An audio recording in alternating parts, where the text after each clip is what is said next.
Party ರೌಂಡ್ಸ್ನಲ್ಲಿ ಎರಡನೇ ಸುದ್ದಿ ಕೂಡ ಬಿಜೆಪಿಗೆ ಸಂಬಂಧಪಟ್ಟದ್ದೇ ಇದೆ. ಎರಡನೇ ಸುದ್ದಿ ಅಂದರೆ ಮೊದಲ ಸುದ್ದಿಯ ಮುಂದುವರಿದ ಭಾಗ. ಲೋಕಸಭಾ ಚುನಾವಣೆಗೆ ಸೋತವರು ಟಿಕೆಟ್ ಕೇಳ್ತಾ ಇರೋದು ಒಂದು ಲೆಕ್ಕಾಚಾರ ಆದರೆ, ತಮ್ಮ ಮಕ್ಕಳಿಗೆ ಟಿಕೆಟನ್ನು ಕೊಡಿಸ್ಬೇಕು ಅಂತ ಹಿರಿಯ ನಾಯಕರು ಪ್ರಯತ್ನವನ್ನು ಪಡ್ತಾ ಇದ್ದಾರೆ. ಅದು ಮತ್ತೊಂದು ಬೆಳವಣಿಗೆ ಬಿಜೆಪಿಯಲ್ಲಿ ಆಗ್ತಾ ಇರುವಂಥದ್ದು. ತಮ್ಮ ಮಕ್ಕಳಿಗೆ ಟಿಕೆಟ್ ಕೊಡಬೇಕು ಅಂತ ಹಲವು ನಾಯಕರು ಹೈಕಮಾಂಡ್ ಮುಂದೆ ಬೇಡಿಕೆಯನ್ನು ಇಡ್ತಾ ಇದ್ದಾರೆ. ಲೋಕಸಭಾ ಚುನಾವಣೆ ಇನ್ನು 7-8 ತಿಂಗಳಲ್ಲಿ ಶುರುವಾಗುತ್ತೆ. ಲೋಕಸಭಾ ಚುನಾವಣೆಗೆ ಮಕ್ಕಳಿಗೆ ಟಿಕೆಟ್ ಕೊಡಿ ಅನ್ನುವಂತಹ ಬೇಡಿಕೆಯನ್ನು ಈಗಾಗಲೇ ಬಿಜೆಪಿಯ ಹಲವು ನಾಯಕರು ಮುಂದಿಡ್ತಾ ಇದ್ದಾರೆ. ಯಾರೆಲ್ಲ ಹಿರಿಯ ನಾಯಕರು ತಮ್ಮ ಮಕ್ಕಳಿಗೆ ಟಿಕೆಟ್ ಕೊಡಬೇಕು, ಟಿಕೆಟ್ ಕೊಡಿಸಬೇಕು ಅಂತ ಪ್ರಯತ್ನ ಮಾಡ್ತಾ ಇದ್ದಾರೆ ಅನ್ನೋದನ್ನು ನೋಡೋಣ. ಮಕ್ಕಳಿಗೆ ಟಿಕೆಟ್ ಕೊಟ್ಟು ಬಿಜೆಪಿ ಕುಟುಂಬ ರಾಜಕಾರಣದ ವಿಚಾರ ಬಂದಾಗೆಲ್ಲವೂ ಕೂಡ ವಿರೋಧ ಪಕ್ಷಗಳನ್ನು ಕುಟುಂಬ ರಾಜಕಾರಣದ ಕಾರಣಕ್ಕೆ ತೆಗಳುತ್ತೆ ಬಿಜೆಪಿ. ಆದರೆ ಬಿಜೆಪಿಯಲ್ಲೇ ಕುಟುಂಬ ರಾಜಕಾರಣ ಇದೆ ಅಂತ ಹಲವು ಕಾಂಗ್ರೆಸ್ ಮತ್ತು JDSನ ನಾಯಕರುಗಳು ಬಹಿರಂಗವಾಗಿ ಮಾತನಾಡ್ತಿದ್ದಾರೆ. ನಾನು ಮೊದಲಿಗೆ ತಗೊಳ್ತೀನಿ. ಕಾಂತೇಶ್ ಹಾವೇರಿ ಮತ್ತು ಗದಗದಿಂದ ಟಿಕೆಟ್ ಬೇಡಿಕೆ. KS ಈಶ್ವರಪ್ಪನವರ ಮಗ ಈಶ್ವರಪ್ಪ ಬಿಜೆಪಿ ವಿಧಾನಸಭಾ ಚುನಾವಣೆಯಲ್ಲಿ ಟಿಕೆಟ್ ಕೊಡೋದಿಲ್ಲ ಅಂತ ಹೇಳಿದಾಗ, ಪಕ್ಷದ ಆದೇಶವನ್ನು ನಾನು ಪಾಲಿಸ್ತೇನೆ, ನಾನು ಚುನಾವಣೆಗೆ ನಿಲ್ಲೋದಿಲ್ಲ, ಬೇರೆ ಯಾರಿಗೇ ಟಿಕೆಟ್ ಕೊಟ್ಟರು ನಾನು ಗೆಲ್ಲಿಸ್ಕೊಂಡು ಬರ್ತೀನಿ ಅಂತ ಹೇಳಿದರು. ಅದೇ ರೀತಿಯಾಗಿ ನಡೆದುಕೊಂಡ್ರು. ಪಕ್ಷ ನಿಷ್ಠೆಯನ್ನು ತೋರಿಸಿದ್ರು ಈಶ್ವರಪ್ಪ. ಆ ಕಾರಣದಿಂದಾಗಿ ಈಶ್ವರಪ್ಪನವರು ನೀವು ಹೇಳಿದ್ದನ್ನು ನಾನು ಕೇಳಿದ್ದೇನೆ. ವಿಧಾನಸಭಾ ಚುನಾವಣೆ ಸಂದರ್ಭದಲ್ಲಿ ನಾನು ಚುನಾವಣಾ ನಿವೃತ್ತಿಯ ಆಕ್ಟಿವ್ ಪಾಲಿಟಿಕ್ಸಿಂದ ಹಿಂದೆ ಸರಿದಿರೋ ಕಾರಣಕ್ಕೆ ತಮ್ಮ ಮಗನಿಗೆ ಟಿಕೆಟ್ ಕೊಡಿ ಅಂತ ಈಗಾಗಲೇ ಕಾಂತೇಶ್ ಹಾವೇರಿ ಮತ್ತು ಗದಗ ಕ್ಷೇತ್ರಗಳಲ್ಲಿ ಓಡಾಡ್ತಾ ಇದ್ದಾರೆ. ಮತ್ತು ಬಹಿರಂಗವಾಗಿ ನನಗೆ ಟಿಕೆಟ್ ಕೊಡಬೇಕು ಅಂತ ಕೂಡ ಬೇಡಿಕೆಯನ್ನು ಇಟ್ಟಿದ್ದಾರೆ. ಇನ್ನು ಗೋಪಾಲ್ ಕಾರಜೋಳ ಟಿಕೆಟನ್ನು ಕೇಳ್ತಾ ಇದ್ದಾರೆ ಬಾಗಲಕೋಟೆಯಿಂದ. ಗೋವಿಂದ ಕಾರಜೋಳ ಅವರ ಮಗ ಮುಧೋಳ ಕ್ಷೇತ್ರದ ಮಾಜಿ ಶಾಸಕರು, ಮಾಜಿ ಸಚಿವರು. ವಿಜಯಪುರದ ಟಿಕೆಟ್ಗೆ ಬೇಡಿಕೆ ಇಟ್ಟಿದ್ದಾರೆ ಗೋಪಾಲ್ ಕಾರಜೋಳ ಅವರು. ಮತ್ತೊಬ್ಬರು ಅಲೋಕ್ ವಿಶ್ವನಾಥ್. ಈ ಹೆಸರು ಇಂಟ್ರೆಸ್ಟಿಂಗ್. ಯಲಹಂಕ ಕ್ಷೇತ್ರದ ಬಿಜೆಪಿ ಶಾಸಕರ ಮಗ ಅಲೋಕ್ ವಿಶ್ವನಾಥ್. ಇವರು ಚಿಕ್ಕಬಳ್ಳಾಪುರದ ಟಿಕೆಟ್ಗೆ ಬೇಡಿಕೆಯನ್ನು ಇಡ್ತಾ ಇದ್ದಾರೆ. ಈಗಾಗಲೇ ಚಿಕ್ಕಬಳ್ಳಾಪುರ ಕ್ಷೇತ್ರಕ್ಕೆ ಸುಧಾಕರ್ ಕೂಡ ಟಿಕೆಟ್ಗಾಗಿ ಸ್ಪರ್ಧೆಯಲ್ಲಿದ್ದಾರೆ. ಕಳೆದ ಚುನಾವಣೆಯಲ್ಲಿ ಸೋಲನ್ನು ಕಂಡಿದ್ದರು ಪ್ರದೀಪ್ ಈಶ್ವರ್ ವಿರುದ್ಧ. ಈಗ SR ವಿಶ್ವನಾಥ್ ತಮ್ಮ ಮಗನಿಗೆ ಟಿಕೆಟ್ ಕೊಟ್ಟರೆ ಚಿಕ್ಕಬಳ್ಳಾಪುರದಿಂದ ಗೆಲ್ಲಿಸ್ಕೊಂಡು ಬರ್ತೀನಿ ಅನ್ನುವಂತಹ ವಾದವನ್ನು ಮುಂದಿಡ್ತಿದ್ದಾರೆ. ಇದರ ಜೊತೆಗೆ ಮತ್ತೊಂದು ಹೆಸರು ಅರುಣ್ ಸೋಮಣ್ಣ ಅವರಿಗೆ ಟಿಕೆಟನ್ನು ಗೋವಿಂದರಾಜನಗರದಿಂದ ತಪ್ಪಿಸಿ ವರುಣಾ ಮತ್ತು ಚಾಮರಾಜನಗರದಲ್ಲಿ ಕೊಟ್ಟಾಗ ಅರುಣ್ ಸೋಮಣ್ಣ ಅವರಿಗೆ ಗೋವಿಂದರಾಜನಗರದಿಂದ ಟಿಕೆಟ್ ಸಿಗುತ್ತೆ ಅನ್ನುವಂತಹ ಚರ್ಚೆಗಳೆಲ್ಲವೂ ನಡೆದಿದ್ವು. ಒಂದು, ತುಮಕೂರು ಲೋಕಸಭಾ ಕ್ಷೇತ್ರದಿಂದ ಸೋಮಣ್ಣ ಅವರಿಗೆ ಟಿಕೆಟ್ ಕೊಡ್ತಾರೆ, ಅಥವಾ ಸೋಮಣ್ಣನವರ ಮಗ ಅರುಣ್ ಸೋಮಣ್ಣಗೆ ಟಿಕೆಟ್ ಕೊಡ್ತಾರೆ ಅನ್ನುವಂತಹ ವಾದಗಳಿವೆ. ಮತ್ತು ಟಿಕೆಟ್ಗೋಸ್ಕರ ಅರುಣ್ ಸೋಮಣ್ಣ ಕೂಡ ಪ್ರಯತ್ನವನ್ನು ಮಾಡ್ತಾ ಇದ್ದಾರೆ. ಈ ಸುದ್ದಿಗೆ ಸಂಬಂಧಪಟ್ಟಂತೆ ಪ್ರಶಾಂತ್ ನಾಥ್ ಅವರಿಂದ ಒಪಿನಿಯನ್ ತೆಗೆದುಕೊಳ್ಳೋದಕ್ಕಿಂತ ಮೊದಲು, ಸೋತವರು ಟಿಕೆಟ್ಗಾಗಿ ವಾದವನ್ನು ಮುಂದಿಡ್ತಿದ್ದಾರಲ್ಲ, ವಿಧಾನಸಭಾ ಚುನಾವಣೆಯಲ್ಲಿ ಸೋತವರು, ಅದಕ್ಕೆ ಸಂಬಂಧಪಟ್ಟ ಪ್ರಶಾಂತ್ ನಾಥ್ ಅವರಿಂದ ಒಂದು ಒಪಿನಿಯನ್ ತಗೊಳ್ತೀನಿ. ಪ್ರಶಾಂತ್, ಚುನಾವಣೆಯಲ್ಲಿ ಸೋತವರಿಗೆ ಅವರ ರಾಜಕೀಯ ಅಸ್ತಿತ್ವ ಮುಖ್ಯ ಆಗುತ್ತೆ, ಹಾಗಾಗಿ ಮತ್ತೆ ಟಿಕೆಟನ್ನು ಕೊಡಿ ಮತ್ತೊಂದು ಚುನಾವಣೆಗೆ ಅಂತ ಕೇಳ್ತಾ ಇದ್ದಾರೆ. ಆದರೆ ಒಂದು ಪಕ್ಷವಾಗಿ ಬಿಜೆಪಿಗೆ ಸೋತವರ ರಾಜಕೀಯ ಅಸ್ತಿತ್ವಕ್ಕಿಂತಲೂ ತಮ್ಮ ಗೆಲುವಿನ ಅಸ್ತಿತ್ವ ಇಂಪಾರ್ಟೆಂಟ್ ಆಗುತ್ತೆ. ಈ ಎರಡು ಸೋತವರ ಅಸ್ತಿತ್ವ ಮತ್ತು ಪಕ್ಷದ ಅಸ್ತಿತ್ವ ವಿಚಾರಕ್ಕೆ ಬಂದಾಗ ಹೈಕಮಾಂಡ್ ಸೋತವರಿಗೆ ಮನ್ನಣೆಯನ್ನು ಕೊಡುತ್ತಾ, ಅಥವಾ ಪಕ್ಷಕ್ಕೆ ಏನು ಬೆನಿಫಿಟ್ ಆಗುತ್ತೆ, ಯಾರಿಗೆ ಟಿಕೆಟ್ ಕೊಟ್ಟರೆ ಪಕ್ಷಕ್ಕೆ ಲಾಭ ಆಗುತ್ತೆ ಅದನ್ನು ನೋಡುತ್ತಾ ಅಂತ.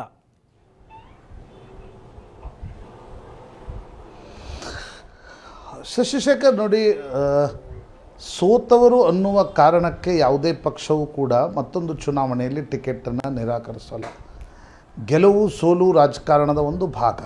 ಆದರೆ ಸೋತವರಿಗೆ ಮತ್ತೊಂದು ಬಾರಿ ಗೆಲ್ಲುವ ಸಾಮರ್ಥ್ಯ ಎಷ್ಟಿದೆ, ಸಮೀಕರಣಗಳೆಷ್ಟಿವೆ, ವಾತಾವರಣ ಎಷ್ಟಿದೆ, ಮತ್ತು ಗೆಲ್ಲುವ ಅಭ್ಯರ್ಥಿಯ ಬಳಿ ವಿಟಮಿನ್ M ಇದೆಯಾ ಅಂತಕ್ಕಂಥದ್ದು ಚುನಾವಣೆಯಲ್ಲಿ ಭಾಳ ಮುಖ್ಯ ಆಗಿರುತ್ತೆ. ಆ ಕಾರಣದಿಂದ ನನಗನ್ಸುತ್ತೆ ನೋಡಿ, ವಿಧಾನಸಭಾ ಚುನಾವಣೆ ಮತ್ತು ಲೋಕಸಭಾ ಚುನಾವಣೆ ಎರಡು ಪ್ರತ್ಯೇಕ ಬಾಲ್ ಗೇಮ್ಗಳು, ಒಂದೇ ಬಾಲ್ ಗೇಮ್ ಅಲ್ಲ. ಈಗ CT ರವಿ ಚಿಕ್ಕಮಗಳೂರಿನಿಂದ ಶಾಸಕರಾಗಿ ಸೋತಿದ್ದಾರೆ ಅಂದ ತಕ್ಷಣ ಲೋಕಸಭೆಯಲ್ಲಿ ಅಭ್ಯರ್ಥಿಯಾಗಿ ಅವರು ಗೆಲ್ಲಿಕ್ಕಿಲ್ಲ ಅಂತಕ್ಕಂಥದ್ದನ್ನು ಹೇಳಲಿಕ್ಕೆ ಸಾಧ್ಯ ಇಲ್ಲ. ಅದೇ ರೀತಿ ನಾನಾ ಹೆಸರುಗಳನ್ನು ಈಗ ಸಿ ಪಿ ಯೋಗೀಶ್ವರ್, ಬೆಂಗಳೂರು ಗ್ರಾಮಾಂತರದಲ್ಲಿ ಸಿ ಪಿ ಯೋಗೀಶ್ವರ್ ಬಿಟ್ಟರೆ ಬಿ ಜೆ ಪಿಗೆ ಬೇರೆ ಕ್ಯಾಂಡಿಡೇಟ್ ಯಾರಿದ್ದಾರೆ? ಒಂದು ವೇಳೆ JDS BJPಯ ಮೈತ್ರಿ ಆಗಲಿಲ್ಲ ಅಂತ ಅಂದ್ಕೊಳ್ಳೋಣ, ಆಗ ಡಿ ಕೆ ಸುರೇಶ್ ವಿರುದ್ಧ ಸ್ಪರ್ಧಿಸಲಿಕ್ಕೆ BJP ಬಳಿ ಕ್ಯಾಂಡಿಡೇಟ್ ಕೂಡ ಇಲ್ಲ. ಈಗ ಇದೇ ರೀತಿ ನಾನಾ ಅಭ್ಯರ್ಥಿಗಳ ಹೆಸರುಗಳನ್ನು ಕೂಡ ಹೇಳ್ತಾ ಹೋಗ್ಬೋದು. ಈಗ ತುಮಕೂರಿನ ನೀವು ಅಪ್ಪ ಮಕ್ಕಳ ಚರ್ಚೆಯನ್ನು ನಾವು ನಂತರ ಮಾಡೋಣ. ಆದರೆ ಸೋತವರು ನಿಶ್ಚಿತವಾಗಿ ಟಿಕೆಟನ್ನು ಕೇಳ್ತಕ್ಕಂಥದ್ದು ಸ್ವಾಭಾವಿಕ. ಯಾಕಂದರೆ ಚುನಾವಣೆಯಲ್ಲಿ ಸೋತ ನಂತರ ಮತ್ತೊಂದು ಚುನಾವಣೆಯವರೆಗೆ ಒಂದು ಸ್ವಲ್ಪ ಸಿಂಪತಿ ಕೂಡ ಅನೇಕರಿಗೆ ಬರುತ್ತೆ. ಆ ಕಾರಣದಿಂದ ಸೋತವರಿಗೆ ಸಾರಾಸಗಟಾಗಿ ಟಿಕೆಟನ್ನು ನಿರಾಕರಿಸಲಿಕ್ಕೆ ಸಾಧ್ಯ ಇಲ್ಲ. Every election is a different ball game. ಮತ್ತು ಮತ್ತೊಂದು ಚುನಾವಣೆಯಲ್ಲಿ ಗೆಲ್ಲುವ ಸಾಮರ್ಥ್ಯ ಎಷ್ಟಿದೆ ಅನ್ನೋದನ್ನು ತಾಳೆ ಹಾಕಿ ಯಾವುದೇ ಪಕ್ಷ, ರಾಷ್ಟ್ರೀಯ ಪಕ್ಷ, ಪ್ರಾದೇಶಿಕ ಪಕ್ಷ ಟಿಕೆಟನ್ನು ಹಂಚಿಕೆ ಮಾಡಬೇಕಾಗತ್ತೆ. ನನಗನ್ಸುತ್ತೆ ಲೋಕಸಭಾ ಚುನಾವಣೆಯ ದೃಷ್ಟಿಯಿಂದ ಅದು BJP ಇರ್ಬೋದು, ಕಾಂಗ್ರೆಸ್ ಇರ್ಬೋದು, JDS ಇರ್ಬೋದು, ವಿಧಾನಸಭಾ ಚುನಾವಣೆಯಲ್ಲಿ ಸೋತಿದ್ದಾರೆ ಅನ್ನುವ ಕಾರಣಕ್ಕೋಸ್ಕರ ಟಿಕೆಟ್ ಕೊಡದೇ ಇರುವುದು, ಅಥವಾ ವಿಧಾನಸಭಾ ಚುನಾವಣೆಯಲ್ಲಿ ಸೋತಿದ್ದಾರೆ ಅನ್ನುವ ಕಾರಣಕ್ಕೋಸ್ಕರವೇ ಅಕಾಮಿಡೇಟ್ ಮಾಡಲಿ ಟಿಕೆಟ್ ಕೊಡೋದು. ಹಾಗೆ ರಾಷ್ಟ್ರೀಯ ಪಕ್ಷಗಳು ಯಾವತ್ತೂ ಪಾಲಿಟಿಕ್ಸನ್ನು ಮಾಡಲಿಕ್ಕೆ ಸಾಧ್ಯ ಇಲ್ಲ. ಆಯಾ ಚುನಾವಣೆಗೆ ಗೆಲ್ಲುವ ಅರ್ಹತೆ ಎಷ್ಟಿದೆ, ಸಾಮರ್ಥ್ಯ ಎಷ್ಟಿದೆ, ಮಾನದಂಡಗಳು ಎಷ್ಟು ಬದಲಾಗಿವೆ, ಅದರ ಆಧಾರದ ಮೇಲೆ ಟಿಕೆಟ್ ಹಂಚಿಕೆ ಆಗುತ್ತೆ ಅಂತ ನನಗನ್ಸುತ್ತೆ. ಈಗ BC ಪಾಟೀಲ್ ಹಾವೇರಿಯಲ್ಲಿ ಟಿಕೆಟ್ ಕೇಳ್ತಿದ್ದಾರೆ. BC ಪಾಟೀಲ್ ಹಿರೇಕೆರೂರದಲ್ಲಿ ಈ ಬಾರಿ ಉಜ್ನೇಶ್ ಬಣ್ಕಾರ್ ವಿರುದ್ಧ ಸೋತರು. ಹಾವೇರಿ ಮತ್ತು ಗದಗ್ 2 ಜಿಲ್ಲೆಗಳನ್ನು ಹೊಂದಿರತಕ್ಕಂಥ ಕ್ಷೇತ್ರ ಇದು. ಇಡೀ 2 ಜಿಲ್ಲೆಗಳಲ್ಲಿ ಅವರ ಪ್ರಭಾವ ಇದೆಯಾ ಅಂತಕ್ಕಂಥದ್ದನ್ನು ಕೇಳಿದರೆ ಪ್ರಭಾವ ಹಿರೇಕೆರೂರಿಗೆ ಸೀಮಿತವಾಗಿದೆ. ಬೇರೆ ಕ್ಯಾಂಡಿಡೇಟ್ಸ್ ಬರ್ತಾರಾ? ಶಿವಕುಮಾರ್ ಉದಾಸಿಗೆ ನಿಲ್ಲಕ್ಕೆ ಆಸಕ್ತಿ ಇಲ್ಲ. ಬೊಮ್ಮಾಯಿಯವರನ್ನು ವಿರೋಧ ಪಕ್ಷದ ನಾಯಕರನ್ನಾಗಿ ಅಕಾಮಿಡೇಟ್ ಮಾಡದೇ ಹೋದರೆ ಹಾವೇರಿಯಲ್ಲಿ ಏನಾದರೂ ಟಿಕೆಟ್ ಕೊಡುವ ಪ್ರಸ್ತಾವನೆ ಉಂಟಾ? We don't know. ಹಾಗಾಗಿ ನನಗನ್ಸುತ್ತೆ seat by seat, candidate by candidate, ಜಾತಿ ಸಮೀಕರಣಗಳು, ಸಾಮರ್ಥ್ಯ, ಅರ್ಹತೆ, ಇದು ಪ್ರಾಯಶಃ ಟಿಕೆಟ್ ಹಂಚಿಕೆಯಲ್ಲಿ ಮುಖ್ಯವಾಗುತ್ತೆ ಅಂತ ಅನಿಸುತ್ತೆ. ಪ್ರಶಾಂತ್, ವಿಧಾನಸಭಾ ಚುನಾವಣೆಯ ಟಿಕೆಟ್ ಹಂಚಿಕೆ ವೇಳೆ ಹಲವು ಗೊಂದಲಗಳಾಯಿತು. ಹಾಲಿ ಶಾಸಕರಿಗೆ ಒಂದಷ್ಟು ಜನರಿಗೆ ಟಿಕೆಟ್ ಕೊಡಲಿಲ್ಲ. ಪಕ್ಷ ಆಡಳಿತ ವಿರೋಧಿ ಅಲೆಯ ಕಾರಣಕ್ಕೆ ಮತ್ತು ಬೇರೆ ಬೇರೆ ಕಾರಣಕ್ಕೆ ಜಗದೀಶ್ ಶೆಟ್ಟರ್ ಅಂತವರಿಗೆ ಟಿಕೆಟ್ ಸಿಗಲಿಲ್ಲ, ಸವದಿಗೆ ಟಿಕೆಟ್ ಸಿಗಲಿಲ್ಲ. ಅವರೆಲ್ಲರೂ ಕೂಡ ಅವರು ಕಾಂಗ್ರೆಸ್ಸಿಗೆ ಬಂದರು. ಆಗ ಲಿಂಗಾಯತ ವಿರೋಧಿ ಅಣೆಪಟ್ಟಿಯನ್ನು BJP ಕಟ್ಕೊಳ್ಬೇಕಾಯಿತು. ಈ ಬಾರಿ ಟಿಕೆಟ್ ಹಂಚಿಕೆ ಮಾಡುವಾಗ ಇಂತಹ ಅಂಶಗಳನ್ನು ಪರಿಗಣಿಸಬೇಕಾಗತ್ತೆ. ಸುರೇಶ್ ಅಂಗಡಿಯವರ ಪತ್ನಿ ಮಂಗಳ ಅಂಗಡಿಗೆ ಟಿಕೆಟ್ ನಿರಾಕರಣೆ ಈ ಬಾರಿ ಮಾಡ್ತಾರೆ ಅನ್ನೋದೇ ಆದರೆ ಅದಕ್ಕೂ ಕೂಡ ವಿರೋಧ ವ್ಯಕ್ತವಾಗ್ಬೋದು. ಹಾಲಿ ಸಂಸದರಿಗೆ, ಈಗ 10ಕ್ಕೂ ಹೆಚ್ಚು ಸಂಸದರಿಗೆ ಟಿಕೆಟ್ ಕೊಡೋದಿಲ್ಲ ಅನ್ನುವಂತಹ ಮಾತುಗಳಿವೆ. ಅವರಿಗೆ ಟಿಕೆಟ್, ಹಿರಿಯರಾದರೆ ಒಂದಾಗುತ್ತೆ, ಮತ್ತೊಂದು ಆಡಳಿತ ವಿರೋಧಿ ಅಲೆಯ ಕಾರಣಕ್ಕೆ ಒಂದಷ್ಟು ಜನರಿಗೆ ಟಿಕೆಟ್ ಕೊಡೋದಿಲ್ಲ ಅಂತಾದರೆ ಮತ್ತೆ ಒಂದಷ್ಟು ಗೊಂದಲಕ್ಕೆ ಕಾರಣವಾಗುತ್ತಲ್ವಾ ಅಂತ.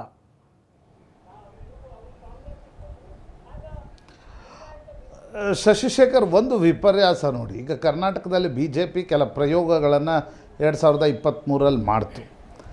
ಎಲ್ಲೆಲ್ಲಿ ಪ್ರಯೋಗಗಳನ್ನು ಮಾಡಿದೆ ಅಲ್ಲೆಲ್ಲವೂ ಕೂಡ BJP ಗೆದ್ದಿದೆ. ಕಾಕತಾಳೀಯ. ನಾನು ಮೋದಿ ಅಲೆಯ ಕಾರಣಕ್ಕೆ ಲೋಕಸಭೆ ಜಗದೀಶ್ ಶೆಟ್ಟರ್ನ ಬದಲಾಯಿಸ್ತು, ಮಹೇಶ್ ತೆಂಗಿನಕಾಯಿ ಗೆದ್ರು. ಅಲ್ಲ, ಮೋದಿ ಅಲೆ ಅಂತಲ್ಲ, ಎಲ್ಲೆಲ್ಲಿ ಬದಲಾಯಿಸ್ತು ಅಲ್ಲಲ್ಲಿ ಗೆತ್ತು. ಹುಬ್ಳಿಯಲ್ಲಿ ಅಲ್ಲ, ವಿಧಾನಸಭೆಯಲ್ಲೇ ಗೆತ್ತು. ಹುಬ್ಳಿಯಲ್ಲಿ ಗೆಲ್ತು, ಶಿವಮೊಗ್ಗದಲ್ಲಿ ಗೆಲ್ತು, ರಾಮದಾಸ್ರನ್ನ ಬದಲಿಸಿ ಶ್ರೀವತ್ಸರನ್ನು ಗೆಲ್ಲಿಸಲಾಯಿತು, ರಘುಪತಿ ಭಟ್ರನ್ನು ಬದಲಿಸಿ ಯಶ್ಪಾಲ್ ಸುವರ್ಣ ಗೆದ್ದರು, ಲಾಲಾಜಿ ಮಂಡ್ರನ್ನ ಬದಲಿಸಿದಾಗ ಕಾಪು ಗುರುಮೆ ಸುರೇಶ್ ಶೆಟ್ಟರು ಗೆದ್ದರು. ಕುಂದಾಪುರದಲ್ಲಿ ಹೊಸ ಕ್ಯಾಂಡಿಡೇಟನ್ನು ಕೊಟ್ಟಾಗ ಕಿರಣ್ ಕೊಡ್ಗಿಯಲ್ಲಿ ಚುನಾವಣೆಯನ್ನು ಕೂಡ ಗೆದ್ದರು. ಹಾಲಾಡಿ ಶ್ರೀನಿವಾಸ್ ಶೆಟ್ಟಿ ಅವರನ್ನು ಬದಲಾಯಿಸಿ ಕಿರಣ್ ಕೊಡ್ಗಿ ಅವರಿಗೆ ಟಿಕೆಟನ್ನು ಕೊಡಲಾಗಿತ್ತು. ಬೈಂದೂರಿನಲ್ಲಿ ಗುರುರಾಜ್ ಗಟ್ಟಿಹೊಳೆ ಗೆದ್ದರು, ಸುಕುಮಾರ್ ಶೆಟ್ಟರನ್ನು ಬದಲಾಯಿಸಿ ಟಿಕೆಟನ್ನು ಕೊಡಲಾಗಿತ್ತು. ಪುತ್ತೂರು ಒಂದನ್ನು ಹೊರತುಪಡಿಸಿ ಪುತ್ತೂರಿನಲ್ಲಿ BJPದ್ದೇ ಸಂಘ ಪರಿವಾರದ ರೆಬೆಲ್ ಕ್ಯಾಂಡಿಡೇಟ್ ನಿಂತಿದ್ದರಿಂದ ಅಲ್ಲಿ ಕಾಂಗ್ರೆಸ್ ಗೆತ್ತು.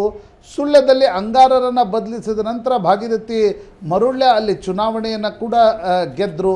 ಅರವಿಂದ್ ಲಿಂಬಾವಳಿಯನ್ನು ಬದಲಿಸಿ ಅವರ ಪತ್ನಿಗೆ ಟಿಕೆಟ್ ಕೊಡಲಾಯಿತು. ಅರವಿಂದ್ ಲಿಂಬಾವಳಿ ಅವರ ಪತ್ನಿ ಕೂಡ ಚುನಾವಣೆಯನ್ನು ಗೆದ್ದುಕೊಂಡ್ರು.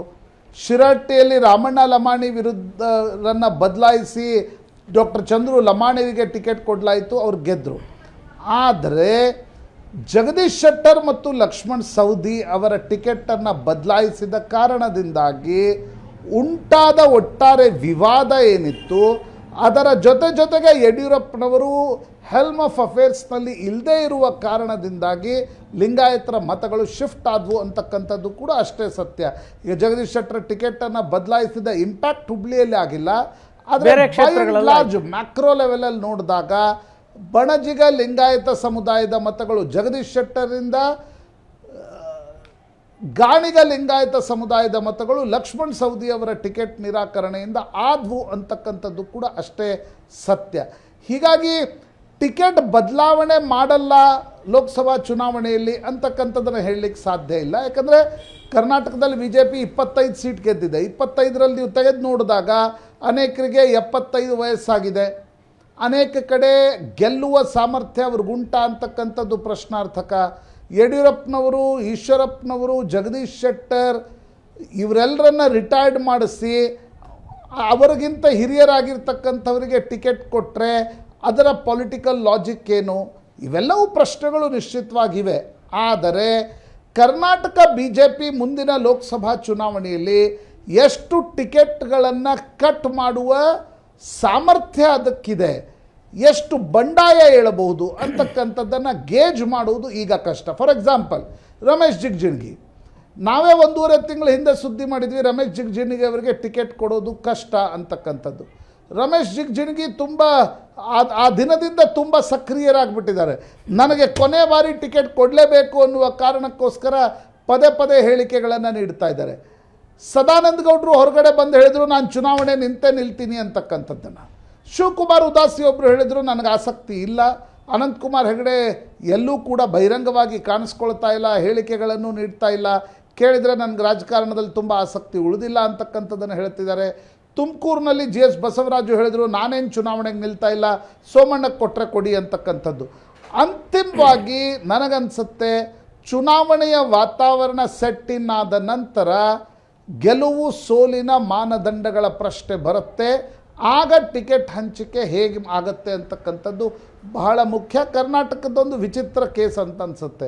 ಬೇರೆ ರಾಜ್ಯದಲ್ಲಿ BJP ಇದನ್ನು ದಕ್ಕಿಸ್ಕೊಳ್ತು. ಗುಜರಾತ್ನಲ್ಲಿ ಒಂದು ಹೊಡೆತಕ್ಕೆ ಎಲ್ಲ ಸಚಿವರನ್ನು ಸಂಪುಟದಿಂದ ತೆಗೆದು ಟಿಕೆಟ್ಗಳನ್ನು ಕಟ್ ಮಾಡಿ BJP ಅದನ್ನು ದಕ್ಕಿಸ್ಕೊಳ್ತು.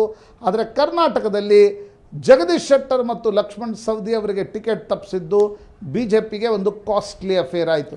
ಹೀಗಾಗಿ ಒಂದು ರಾಜ್ಯದಲ್ಲಿ ನಡೆದಿದ್ದು ಇನ್ನೊಂದು ರಾಜ್ಯದಲ್ಲಿ ಪಾಲಿಟಿಕ್ಸ್ನಲ್ಲಿ ಚುನಾವಣೆಯಲ್ಲಿ ನಡೆಯುತ್ತೆ ಅಂತಕ್ಕಂಥದ್ದನ್ನು ಹೇಳಲಿಕ್ಕೆ ಸಾಧ್ಯ ಇಲ್ಲ. ಕರ್ನಾಟಕ ನಿಶ್ಚಿತವಾಗಿ ಒಂದು ಸೋಲಿನ ನಂತರ ಹೈಕಮಾಂಡ್ ಕೂಡ ತುಂಬ ಅಳೆದು ತೂಗಿ ಹೆಜ್ಜೆಯನ್ನು ಇಡಬೇಕಾಗತ್ತೆ. ಯಾರಿಗೆ ಟಿಕೆಟ್ ಕಟ್ ಮಾಡ್ತಾರೆ, ಅದರ ಆಲ್ಟರ್ನೇಟಿವ್ ಏನು, ಪರ್ಯಾಯ ನಾಯಕತ್ವ ಉಂಟಾ, ಪರ್ಯಾಯ ಅಭ್ಯರ್ಥಿಗಳಿದ್ದಾರಾ? ಈಗ ನೋಡಿ, Jagadish Shettar ticket BJP cut ಮಾಡ್ತು. ಕಾರಣ ಏನು ಹೇಳ್ತು? ಇಲ್ಲ ಅವ್ರು ಮುಖ್ಯಮಂತ್ರಿ ಆಗಿದ್ದಾರೆ, ಮುಖ್ಯಮಂತ್ರಿ ಆದ ನಂತರ ಒಂದು ಸ್ಯಾಚುರೇಷನ್ ತಲುಪಿದ್ದಾರೆ, ಮುಂದೇನು ಅಂತಕ್ಕಂಥದ್ದು. ಈಗ ಅವರು 5 ವರ್ಷ ಅವರು ವಿಧಾನ ಪರಿಷತ್ ಸದಸ್ಯರಾದರು. ಲಕ್ಷ್ಮಣ್ ಸವದಿ ಅವ್ರಿಗೆ ಟಿಕೆಟ್ ಕೊಡಲ್ಲ ನಾವು ಅಂತಕ್ಕಂಥ ತೀರ್ಮಾನವನ್ನು BJP ತೆಗೆದುಕೊಳ್ತು. ಲಕ್ಷ್ಮಣ್ ಸವದಿ ಮತ್ತೊಂದು ಪಕ್ಷಕ್ಕೆ ಹೋಗಿ ಚುನಾವಣೆಯನ್ನು ಗೆದ್ದರು. ಆದರೆ ಮಂತ್ರಿ ಅದು ಕೂಡ BJP ಕಾಸ್ಟ್ಲಿ ಆಗ್ತಕ್ಕಂಥ ಅಫೇರ್ ಆಗಿದ್ದರೆ ಅಲ್ಲ, ಮಂತ್ರಿ ಇವತ್ತಾಗ್ಲಿಕ್ಕಿಲ್ಲ. ಆದರೆ ಡ್ಯಾಮೇಜ್ ಏನು ಮಾಡಬೇಕಿತ್ತು ಆ ಡ್ಯಾಮೇಜನ್ನು ಶಶಿಶೇಖರ್ ಲಕ್ಷ್ಮಣ್ ಸವದಿ ಮಾಡಿದರು. ಮಂತ್ರಿ ಆಗುವುದು ಬಿಡುವುದು ಅವರ ವೈಯಕ್ತಿಕ ಕರಿಯರ್ಗೆ ಸಂಬಂಧಪಟ್ಟಿರ್ತಕ್ಕಂಥ ವಿಷಯ. ಆದರೆ ಟಿಕೆಟ್ ನಿರಾಕರಿಸಿದಾಗ ಅವರು ಕಾಂಗ್ರೆಸ್ಗೆ ಹೋಗಿರ್ತಕ್ಕಂಥದ್ದು BJPಗೆ ಇಲೆಕ್ಟ್ರಲ್ ಡ್ಯಾಮೇಜ್ ಆಯಿತು ಅಂತಕ್ಕಂಥದ್ದು ಕೂಡ ಅಷ್ಟೇ ಸತ್ಯ. ಪ್ರಶಾಂತ್, ಈಗ ಒಂದಷ್ಟು ಹಿರಿಯ ನಾಯಕರುಗಳು ತಮ್ಮ ಮಕ್ಕಳಿಗೆ ಟಿಕೆಟ್ ಕೊಡಿಸೋದಕ್ಕೆ ಈಗಾಗಲೇ ಲಾಬಿಯನ್ನು ಶುರು ಮಾಡಿದ್ದಾರೆ. ಉದಾಹರಣೆಗೆ ಈಶ್ವರಪ್ಪನವರು ವಿಧಾನಸಭಾ ಚುನಾವಣೆಯಲ್ಲಿ ಪಕ್ಷದ ಆದೇಶವನ್ನು ಯಥಾವತ್ತಾಗಿ ಪಾಲನೆ ಮಾಡಿದರು. ಈಗ ನಾವು 4 ಜನರ ಹೆಸರನ್ನು ಕೊಟ್ವಿ. ಇನ್ನೂ ಹಲವರು ತಮ್ಮ ಮಕ್ಕಳಿಗೆ ಅಥವಾ ತಮ್ಮ ಮಕ್ಕಳಿಗೆ ಪತ್ನಿಯರಿಗೆ ಟಿಕೆಟ್ ಕೊಡಿಸೋದಕ್ಕೆ ಓಡಾಡ್ತಾ ಇದ್ದಾರೆ. ಈ ಸಂದರ್ಭದಲ್ಲಿ ಕುಟುಂಬ ರಾಜಕಾರಣದ ವಿರುದ್ಧ ಯಾವಾಗಲೂ BJP ಮಾತನಾಡುತ್ತೆ. ಈ ಕಳಂಕವನ್ನು ಹೊತ್ಕೊಂಡು ಮಕ್ಕಳಿಗೆ ಟಿಕೆಟ್ ಕೊಡುವಂತಹ ಕೆಲಸವನ್ನು ಮಾಡುತ್ತಾ BJP ಅಂತ.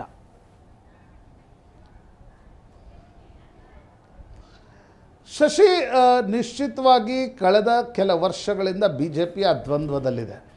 ಮೊದಲು ಈ ಚರ್ಚೆ ಚಾಲೂ ಆಗಿದ್ದು 2018ರ ವಿಧಾನಸಭಾ ಚುನಾವಣೆ. ವಿಜೇಂದ್ರರಿಗೆ ವರುಣಾದಿಂದ ಟಿಕೆಟ್ ನೀಡಬೇಕೋ ಬೇಡವೋ ಅಂತಕ್ಕಂಥದ್ದು ಒಂದು ರಾದ್ಧಾಂತವಾಗಿ ಪರಿಣಮಿತವಾಯಿತು. ನಂತರ 19ರ ಲೋಕಸಭಾ ಚುನಾವಣೆಯಲ್ಲಿ ದಿವಂಗತ ಅನಂತಕುಮಾರ್ ಅವರ ಪತ್ನಿ ತೇಜಸ್ವಿನಿ ಅನಂತಕುಮಾರ್ಗೆ ಟಿಕೆಟನ್ನು DNA ನಿರಾಕರಿಸ್ತಾ ಇದ್ದೀವಿ ಅಂತಕ್ಕಂಥದ್ದನ್ನು BJP ನಾಯಕರು ಹೇಳಿದರು. ತೇಜಸ್ವಿ ಸೂರ್ಯಕ್ಕೆ ಟಿಕೆಟ್ ಸಿಕ್ತು. ಅದು ಕೂಡ ಒಂದು ರೀತಿಯಾಗಿರ್ತಕ್ಕಂಥ ವಿವಾದ. ಆ ಪ್ರಶ್ನೆ ಇವತ್ತಿಗೂ ಕರ್ನಾಟಕದ BJP ನಾಯಕರಿಗೆ ಜನ ಕೇಳ್ತಾರೆ. ತೇಜಸ್ವಿನಿ ಅನಂತಕುಮಾರ್ಗೆ ಟಿಕೆಟ್ ತಪ್ಪಿಸಿದ್ರಿ, ಮಂಗಳ ಅಂಗಡಿಯವರಿಗೆ ಯಾಕೆ ಟಿಕೆಟ್ ಕೊಟ್ರಿ ಅಂತಕ್ಕಂಥದ್ದು. ನಂತರ ಮಂಗಳ ಅಂಗಡಿಯವರಿಗೆ ಬೆಳಗಾವಿನಲ್ಲಿ ಟಿಕೆಟ್ ಕೊಡಲಾಯಿತು. ಉಮೇಶ್ ಜಾಧವ್ರನ್ನು 2019ರ ನಂತರ 19ರಲ್ಲಿ BJP ಕರೆದುಕೊಂಡು ಬಂತು. ಅವರ ಪುತ್ರ ಅವಿನಾಶ್ ಜಾಧವ್ಗೆ ಚಿಂಚೋಳಿಯಲ್ಲಿ BJP ಟಿಕೆಟ್ ನೀಡಿತು. ಈ ಬಾರಿ ವಿಜೇಂದ್ರನಿಗೂ ಟಿಕೆಟ್ ನೀಡಿತು. ರಾಘವೇಂದ್ರ ಕೂಡ ಲೋಕಸಭೆಯಲ್ಲಿದ್ದಾರೆ. ಹಾಗಿದ್ದಲ್ಲಿ ವಂಶ ಪಾರಂಪರ್ಯ ರಾಜಕಾರಣದ ಪ್ರಶ್ನೆಗಳು ಕಾಂಗ್ರೆಸ್ ವಿರುದ್ಧ ಹೇಗೆ ಹೇಳುತ್ತವೋ ಹಾಗೆ BJP ವಿರುದ್ಧ ಕೂಡ ಹೇಳಲು ಆರಂಭಿಸಿದಾಗ BJP ಅದಕ್ಕೊಂದು ಕಂಡುಕೊಂಡ ಸಬೂಬು ಏನಂತಂದರೆ, ಪಾರ್ಟಿಯನ್ನು ನಡೆಸುವವರ ಮಕ್ಕಳಿಗೆ ಟಿಕೆಟ್, ಅವರೇ ಪಾರ್ಟಿಯನ್ನು ನಡೆಸೋದು ಬೇಡ, ಟಿಕೆಟನ್ನು ಕೊಡಲಿಕ್ಕೆ ಅಡ್ಡಿ ಇಲ್ಲ ಅಂತಕ್ಕಂಥದ್ದು. ಹಾಗಿದ್ದಲ್ಲಿ ಈಗ ವಿಧಾನಸಭಾ ಚುನಾವಣೆಯಲ್ಲಿ ಆಯ್ತು. ಈಗ ನಾಗಠಾಣ್ ಕ್ಷೇತ್ರ ಮೀಸಲು ಕ್ಷೇತ್ರ, ಅಲ್ಲಿ ದೇವಾನಂದ್ ಚವಾಣ್ ವಿರುದ್ಧ ಸ್ಪರ್ಧಿಸಲಿಕ್ಕೆ ವಿಠ್ಠಲ್ ಕೋಟಕ್ ತಂಡ ಕಾಂಗ್ರೆಸ್ ನಿಂದಿದ್ರು. BJPಯಿಂದ ಗೋವಿಂದ ಕಾರಜೋಳ್ ತನ್ನ ಪುತ್ರನಿಗೆ ಟಿಕೆಟ್ ಕೇಳಿದರು. BJP ಹೇಳ್ತು ವಂಶ ಪಾರಂಪರ್ಯ ರಾಜಕಾರಣ, ಟಿಕೆಟ್ ನೀಡಲಿಕ್ಕೆ ಸಾಧ್ಯ ಇಲ್ಲ ಅಂತಂದಾಗ ನಾಗಠಾಣದಲ್ಲಿ ಯೋಗೀಶ್ ಐಹೊಳೆ ಕಾಣುತ್ತೆ. ಒಬ್ಬ ಯುವಕನಿಗೆ ಜಿಲ್ಲಾ ಪಂಚಾಯತ್ ಸದಸ್ಯರಾಗಿರ್ತಕ್ಕಂಥ ಯುವಕನಿಗೆ ಟಿಕೆಟ್ ನೀಡಲಾಯಿತು. ನಾಗಠಾಣ್ ಕ್ಷೇತ್ರವನ್ನು BJP ಸೋಲ್ತು. GM ಸಿದ್ದೇಶ್ ತನ್ನ ಮಗನಿಗೆ ದಾವಣಗೆರೆ ಕ್ಷೇತ್ರದಿಂದ ವಿಧಾನಸಭಾ ಟಿಕೆಟ್ ಕೇಳಿದ್ರು, ಕೊಡಲ್ಲ ಅಂತಕ್ಕಂಥ ತೀರ್ಮಾನವನ್ನು BJP ತೆಗೆದುಕೊಂಡಿತು. ಶಾಮನೂರು ಶಿವಶಂಕರಪ್ಪ, ಶಾಮನೂರು ಮಲ್ಲಿಕಾರ್ಜುನ್ ಇಬ್ಬರೂ ಕೂಡ ದಾವಣಗೆರೆಯಿಂದ ಗೆದ್ದರು. ಇನ್ನೊಂದು ಕಡೆ ಜಗದೀಶ್ ಶೆಟ್ಟರ್ ಟಿಕೆಟ್ ನಿರಾಕರಿಸಿದಾಗ ಅವರ ಮಗನಿಗೆ ಕೊಡಲಿಕ್ಕಾಗಲ್ಲ, ಸೊಸೆಗೆ ಕೊಡ್ತೀವಿ, ಬೇಕಾದ್ರೆ ಹೆಂಡ್ತಿಗೆ ಕೊಡ್ತೀವಿ ಅಂತಕ್ಕಂಥದ್ದನ್ನು BJP ನಾಯಕರು ಹೋಗಿ ಕೇಳಿದರು. ಈಶ್ವರಪ್ಪ ಮಗನಿಗೆ ಟಿಕೆಟ್ ಕೊಡೋಕ್ಕಾಗಲ್ಲ, ಸೊಸೆಗೆ ಕೊಡ್ತೀವಿ ಅಂದಾಗ ಈಶ್ವರಪ್ಪನವ್ರು ಬೇಡ ಅಂದರು, ಬೇಕಿದ್ದರೆ ಮಗನಿಗೆ ಕೊಡಿ ಅಂತಕ್ಕಂಥದ್ದು. ಸೋಮಣ್ಣ ತನ್ನ ಮಗನಿಗೆ ಗುಬ್ಬಿಯಿಂದ ಟಿಕೆಟ್ ಕೇಳಿದರು. ಸೋಮಣ್ಣ ಮಗನಿಗೆ ಟಿಕೆಟ್ ಕೊಡೋಕ್ಕಾಗಲ್ಲ ಅಂತಕ್ಕಂಥದ್ದನ್ನು BJP ಹೇಳಿತು. ಈಗ ಲೋಕಸಭಾ ಚುನಾವಣೆಯಲ್ಲಿ ಮತ್ತೆ ಅದೇ ಪ್ರಶ್ನೆಗಳು, ಅದೇ ನಾಯಕರು, ಅದೇ ಮಕ್ಕಳಿಗೆ ಸಂಬಂಧಪಟ್ಟಂತೆ BJP ಎದುರಿಸಬೇಕಾಗತ್ತೆ. ಸೋಮಣ್ಣ ತನ್ನ ಪುತ್ರನಿಗೆ ಟಿಕೆಟ್ ಕೇಳ್ತಾ ಇದ್ದಾರೆ ತುಮಕೂರಿನಿಂದ. ಕೊಟ್ಟರೇನು, ಕೊಡದೇ ಇದ್ರೇನು, ಎರಡು ಪ್ರಶ್ನೆಗಳು. ಇನ್ನೊಂದು, ಈಗ ಈಶ್ವರಪ್ಪನವರು ತನ್ನ ಪುತ್ರ ಕಾಂತೇಶ್ಗೆ ಹಾವೇರಿಯಿಂದ ಟಿಕೆಟ್ ಕೇಳ್ತಾ ಇದ್ದಾರೆ. ಕುರುಬರ ಮತಗಳಿವೆ ಅನ್ನುವ ಕಾರಣಕ್ಕೋಸ್ಕರ ಹಾವೇರಿಯಿಂದ ಟಿಕೆಟ್ ಕೊಡಿ ಅಂತಕ್ಕಂಥದ್ದು. ಆಗ ಪ್ರಶ್ನೆ ಬರುತ್ತೆ, ಹಾಗಾದರೆ ಶಿವಕುಮಾರ್ ಉದಾಸಿ ತನ್ನ ಪತ್ನಿಗೆ ಹಾನಗಲ್ನಿಂದ ಟಿಕೆಟ್ ಕೇಳ್ತಾ ಇದ್ರು, ಅವ್ರಿಗೆ ತಪ್ಪಿಸಿ ನೀವು ಈಶ್ವರಪ್ಪನವರ ಪುತ್ರನನ್ನು ಶಿವಮೊಗ್ಗದಿಂದ ತಂದು ಹಾವೇರಿಗೆ ಯಾಕೆ ಟಿಕೆಟ್ ಕೊಟ್ರಿ ಅಂತಕ್ಕಂಥದ್ದು. ವಿಜಯಪುರದಲ್ಲಿ ರಮೇಶ್ ಜಿಗಜಿಣಗಿ, ಶಶಿಶೇಖರ್ 1.5 ತಿಂಗಳ ಹಿಂದೆ ಸುವರ್ಣ ನ್ಯೂಸ್ನಲ್ಲಿ ರಮೇಶ್ ಜಿಗಜಿಣಗಿ ಟಿಕೆಟ್ ಡೌಟು ಅಂತ ಶುರು ಆದಾಗಿನಿಂದ ವಿಪರೀತ ಹೇಳಿಕೆಗಳನ್ನು ಕೊಡ್ತಾ ಇದ್ದಾರೆ. ನನ್ನ ಜೊತೆನೇ ಮಾತನಾಡಿದಾಗ ಹೇಳಿದರು, ನಾನು ಕೊನೆ ಬಾರಿ ನನಗೆ ಟಿಕೆಟ್ ಕೊಡಲೇಬೇಕು ಅಂತಕ್ಕಂಥದ್ದು. ಅಲ್ಲೀಗ ಗೋವಿಂದ ಕಾರಜೋಳ್ ಮೀಸಲು ಕ್ಷೇತ್ರ ಇರ್ತಕ್ಕಂಥದ್ದೇ ವಿಜಯಪುರ. ಗೋವಿಂದ ಕಾರಜೋಳ್ ತನ್ನ ಪುತ್ರನಿಗೆ ಟಿಕೆಟ್ ನೀಡಿದರೆ ದಲಿತ ಲೆಫ್ಟ್ ಒಂದು ಯುನಿಟಿ ಇದೆ BJPಯಲ್ಲಿ. ಕಾರಜೋಳ್ರು ಮತ್ತು ಜಿಗಜಿಣಗಿ ಒಂದು ಕಾಂಬಿನೇಷನ್ ಇದೆ. ಆ ಕಾಂಬಿನೇಷನ್ನ ಕಥೆ ಏನು ಅಂತಕ್ಕಂಥ ಪ್ರಶ್ನೆಯೂ ಕೂಡ ಬರುತ್ತೆ. ಹೀಗಾಗಿ ನನಗನ್ಸುತ್ತೆ ನೋಡಿ, this is a very tricky situation for BJP. ಈ ಅಪ್ಪ ಮಕ್ಕಳಿಗೆ ಟಿಕೆಟ್ ಕೊಡುವ ಸಂಬಂಧಪಟ್ಟಂತೆ BJP ಇದನ್ನು ಹೇಗೆ ನಿಭಾಯಿಸುತ್ತೆ, ಅಪ್ಪಂದಿರ ಸಿಟ್ಟನ್ನು ಹೇಗೆ ನಿಭಾಯಿಸುತ್ತೆ, ಮಕ್ಕಳ ಮಹತ್ವಾಕಾಂಕ್ಷೆಯನ್ನು ಹೇಗೆ ನಿಭಾಯಿಸುತ್ತೆ ಅಂತಕ್ಕಂಥದ್ದು ಯಾವುದೇ ಪೊಲಿಟಿಕಲ್ ಪಾರ್ಟಿಗೆ ಒಂದು ಚಾಲೆಂಜ್ ಅಂತ ಅನಿಸುತ್ತೆ. ಬಟ್ ಬೈ ಆ್ಯಂಡ್ ಲಾರ್ಜ್ BJPಯಲ್ಲಿ ಒಂದು ಪಾಲಿಸಿ ಡಿಸಿಷನ್ ಇದೆ, ಅಪ್ಪ ಆ್ಯಕ್ಟಿವ್ ಆಗಿದ್ದಾಗ ಮಕ್ಕಳಿಗೆ ಟಿಕೆಟ್ ಕೊಡುವ ಪ್ರಶ್ನೆ ಇಲ್ಲ ಅಂತಕ್ಕಂಥದ್ದನ್ನು, ಅದನ್ನು ಮುಂದುವರಿಸ್ಕೊಂಡು ಹೋಗುವ ಸಾಧ್ಯತೆಗಳು ಜಾಸ್ತಿ ಅಂತ ನನಗನ್ಸುತ್ತೆ. ಶಶಿಶೇಖರ್. ಎಸ್, ಅದರ ಜೊತೆಗೆ ಸೋತವರು ಕೂಡ ಆಕಾಂಕ್ಷಿಗಳಾಗಿದ್ದಾರೆ, ಅವ್ರದ್ದು ಕೂಡ BJPಗೆ ತಲೆನೋವಾಗುತ್ತೆ.